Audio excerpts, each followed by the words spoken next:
Nye tosu André yo, nous sommes deux glédos préjo quoi. Et te wega zon on monde avec ngba dogun we. Comme retete we. Lo na onyi me ko a rien na kura ko we ka je gbegbe na ko. Et les deux parties vide boy mo e do boy block pe vide. Be ki ye façon le na ti yo. Et les deux soja gbon e flen po. Et les no ma ko po comme fo no cadeau we.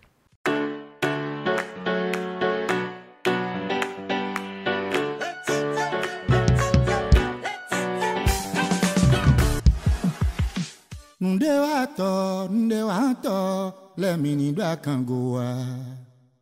E ma khone beleni, otovilewa, je on peto dio. Le pôle de développement agricole 4 occupe 46% du territoire national du Bénin. Il est constitué de 16 communes, parmi lesquelles se situent des grandes communes de forte production de l'anacarde.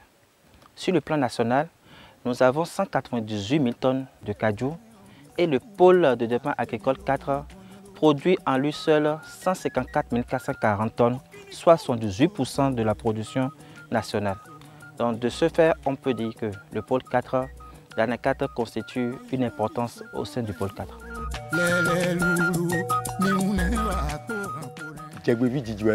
Je suis fils de Wessé, de l'arrondissement de Djegbe. Et c'est depuis mon enfance que j'ai appris à faire le champ avec mon père, un grand cultivateur qui m'emmenait travailler avec lui.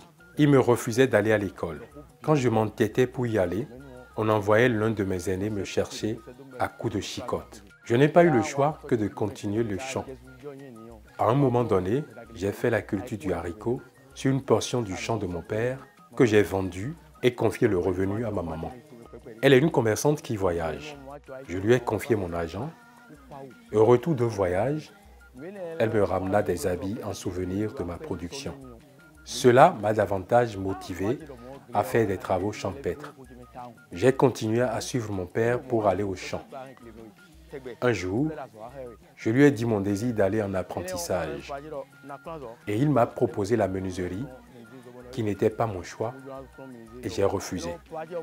Comme il me forçait à faire la menuiserie, j'ai fui pour aller en Côte d'Ivoire avec la complicité de ma maman.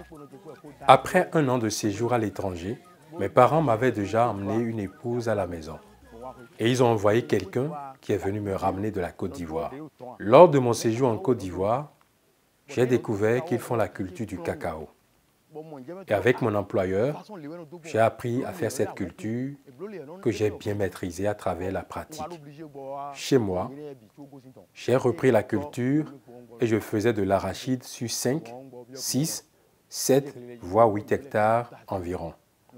Je cultivais aussi de l'anacadier avec la technique employée pour le cacao qui donnait un bon rendement. La culture de l'anacadier est devenue très rentable et m'a conduit à prendre 3 nouvelles femmes et mes épouses sont désormais 4. Je l'ai fait parce que j'avais jusqu'à 30 hectares de superficie emblavée pour l'anacadier. Cela m'a permis d'acheter ma première voiture. Le producteur sélectionné dans le pôle 4, M. Tossou Kapouin André, est un producteur modèle. Il est le producteur qui a le plus emblavé de superficie en termes d'anacadier. Il a 115 hectares de superficie d'anacadier. C'est un producteur qui est ouvert aux innovations et facilite l'échange de connaissances entre ses pairs qui viennent demander les connaissances auprès de lui et il n'a pas du mal à leur rendre le retour. M. Tossou André, grâce aux activités de réhabilitation auxquelles il a été ouvert, a pu améliorer son rendement de 400 kg à l'hectare à 600 kg de noix de cajou à l'hectare. Ce sont les raisons pour lesquelles nous l'avons sélectionné et sûrement les raisons pour lesquelles il a été retenu dans le pôle 4.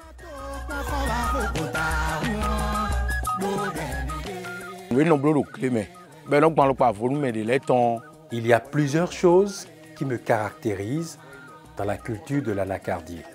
Il y a d'abord l'élagage. Quand on ne coupe pas les branches suivant les normes, selon ce qui est enseigné à travers les formations, on n'a pas le rendement en tonnes requis. Grâce à mon expertise dans l'élagage, ma production actuelle est meilleure à celle que je faisais. En second lieu, pour les pépinières que réalisent les projets, beaucoup n'aiment pas les acheter. Ce sont celles-là qui donnent de bons rendements quand on les utilise. Ma méthode d'entretien est différente de celle des autres. On fait l'enlèvement des mauvaises herbes 2 fois pour permettre aux plants de bien respirer et ainsi de bien produire.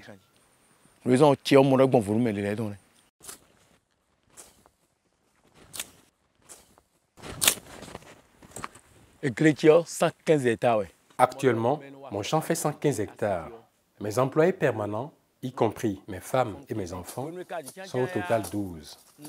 Je fais appel à la main-d'œuvre saisonnière venant de Boycon et environ, et on va jusqu'à 55 pour un travail rapide qui évite le vol massif de mes noix, vu la quantité produite.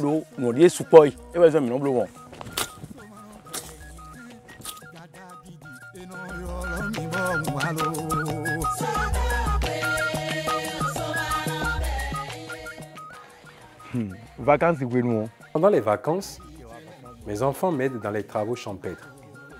Mais il y a un d'entre eux qui aime beaucoup les études et aussi l'agriculture.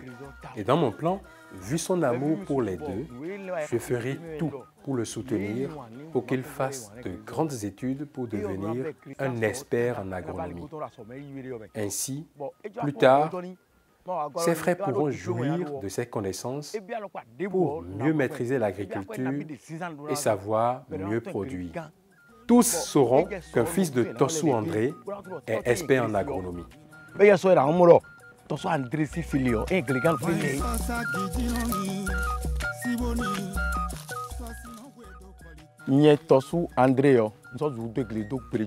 Moi, Tossou André, je ne peux plus laisser l'agriculture avant de mourir.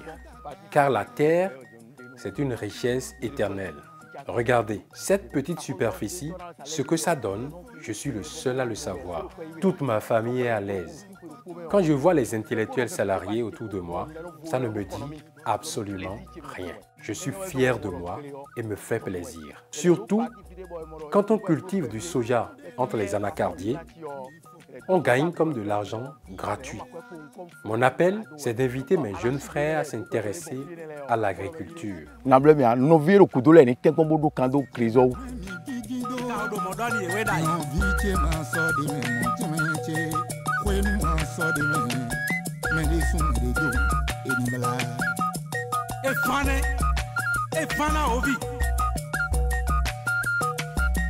Ye no bana khoku